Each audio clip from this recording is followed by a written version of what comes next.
평상시에 형태소를 어렵게 생각한 사람이 많습니다. 구체적 개념과 그 분석 사례를 통해서 형태소의 고민을 해결해 드리겠습니다. 형태소가 어렵다면 놓치지 마십시오. 뜻을 가진 가장 작은 말의 단위를 말합니다. 여기서 뜻이라면 이 의미는요, 실질적인 그 단어의 뜻뿐만 아니라 형식적인 의미, 즉 조사나 어미까지도 포함한다는 것입니다. 이 말의 의미는 조사나 어미도 하나의 형태소가 된다라는 것을 여러분들이 이해해 주시면 되겠습니다. 자립성의 유무에 따라서 자립형태소와 의존형태소가 있는데요. 자립형태소라면 다른 형태소와 결합하지 않습니다. 홀로 쓰일 수 있는 형태소를 의미하는 것이죠. 여기에 해당어를 정확하게 숙지하는 것이 중요합니다. 명사, 대명사, 수사. 비교적 여러 자립성을 이해할 수 있고요. 감탄사까지도. 그러나 부사는 용언을 수식하고 관형사는 체언을 수식하는 수식어인데 부사 관형사가 하나의 자립형태소로 다루어지고 있다는 것입니다. 그래서 관형사를 다른 말을 수식하는 수식어이기 때문에 의존형태소다 이렇게 봐서는 안 된다는 것입니다.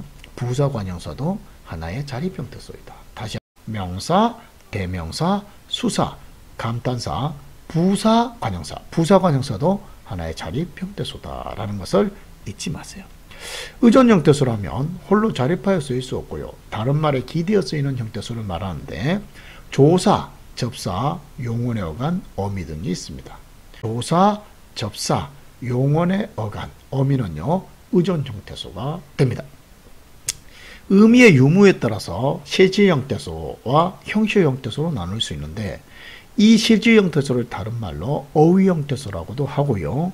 형식형태소를 일명 문법형태소라고도 합니다. 실질형태소라면 구체적 대상이나 동작, 상태와 같은 어휘적 의미를 나타내는 형태소예요. 여기는 자립형태소 전부. 그러면 명사, 대명사, 수사, 감탄사, 부사, 관형사 모두가 실질형태소가 되고요. 여기에 독특한 것이 의존형태였던 용언의 어간이 실질형태소에 들어간다는 겁니다.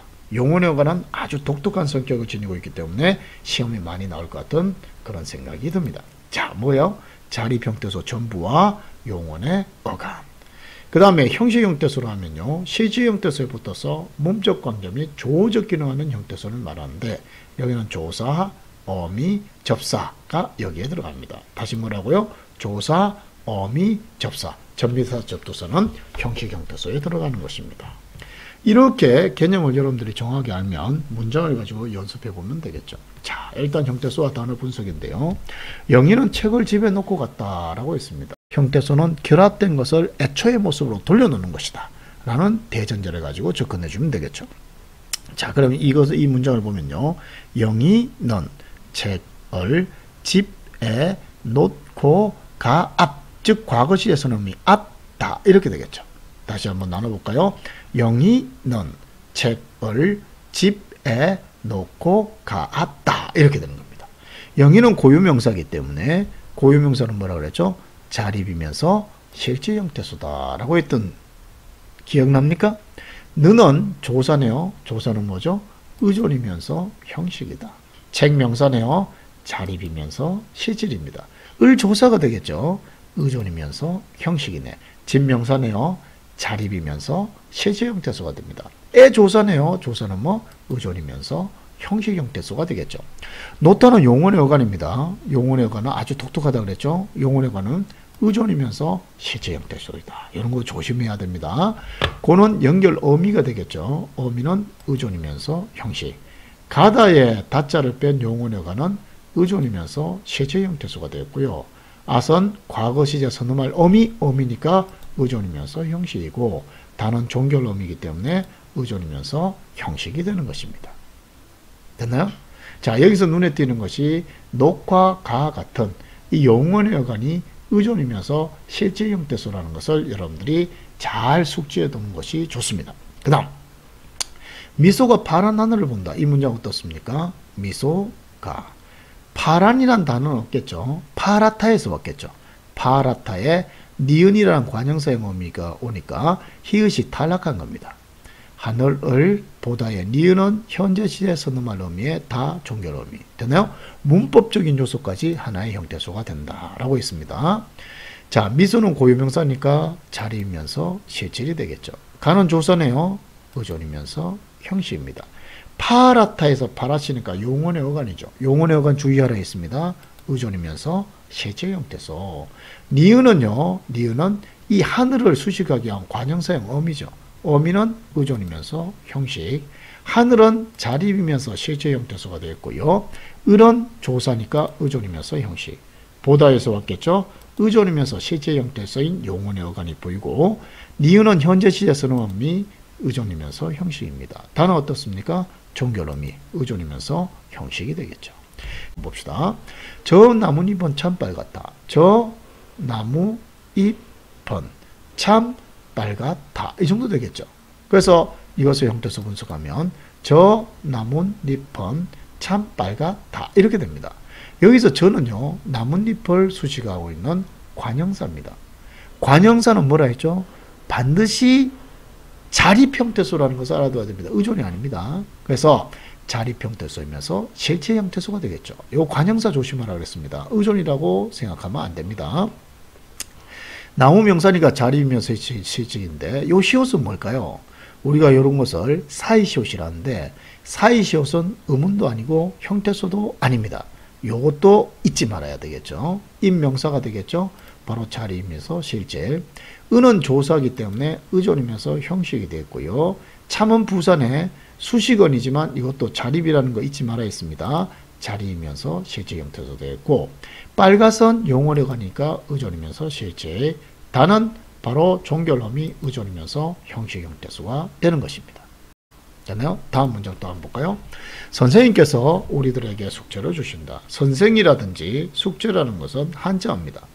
한자는 바로 한자 한자가 뜻글자이기 때문에 보편적으로 하나의 형태소로 보지만 이렇게 하면요. 우리나라에 정말 한자어가 많습니다. 이것을 각각 전부 다 형태소로 하면 학생들이 혼란을 겪게 됩니다. 그래서 학교문법에서는 한 개 한 개가 이것이 완전한 독립성을 갖지 않으면 그냥 통째로 잘라서 하나의 형태소로 취급하고 있습니다.